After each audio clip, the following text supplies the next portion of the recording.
khususnya dan umumnya untuk seluruh manusia. Ya. Karena yang mendapatkan manfaat daripada bulan Ramadan ini bukan cuma orang Muslim, ya, tapi seluruh manusia itu merasakan kebahagiaan dan kenikmatannya daripada bulan Ramadan.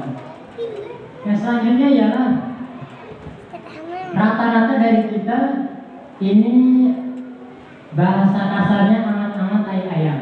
Ya. Jadi di awal-awal Ramadan semangat, ya. Tarawih nggak pernah bolong, tadarus selalu istiqomah 1-2 juz, bahkan yang hari pertama langsung ada yang 5 juz baca tilawah Al-Quran. Tapi makin kesana makin dikit. Sama halnya dengan sholat tarawih yang makin hari mengalami kemajuan, ya. Yang maju apa? Softnya.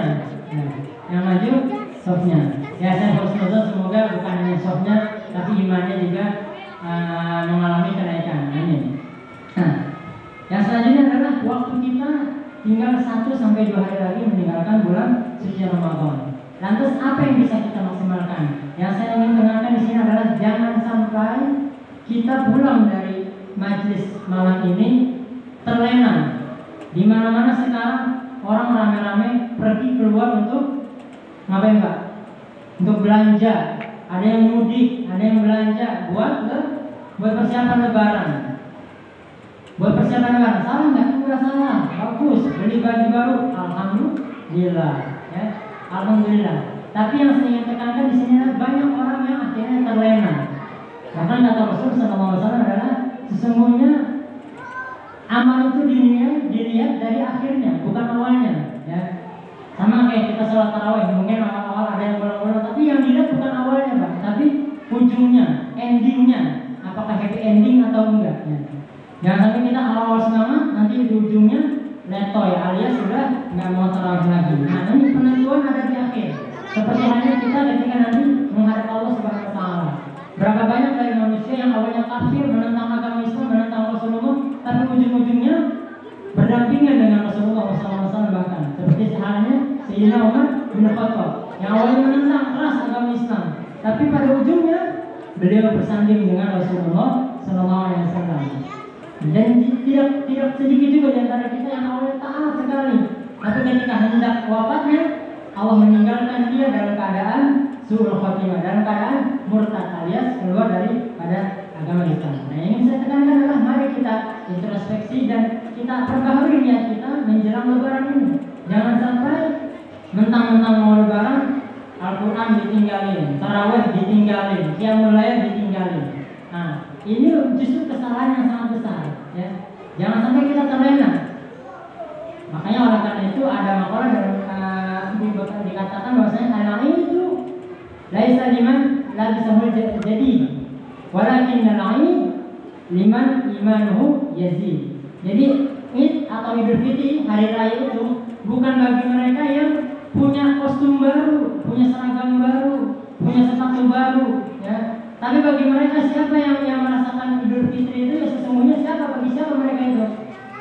Orang-orang yang merasakan harusnya nikmat daripada Idul Fitri adalah orang-orang yang bertambah keimanannya, bukan hanya bertambah seragamnya, bukan hanya bertambah uangnya, bukan hanya bertambah pakaian atau aksesoris perlengkapan kehidupan duniawinya, tapi juga keimanannya kepada Allah Subhanahu Wa Taala. Karena itu hadirnya kita di sini, nanti pulang dari sini kita niatkan dalam 1 hari 2 hari ini kita harus meningkatkan kualitas keimanan dan ketakwaan kita dengan beberapa cara. Antaranya yang pertama adalah mengikuti qiyamul lail yang di mana-mana diadain di masjid-masjid.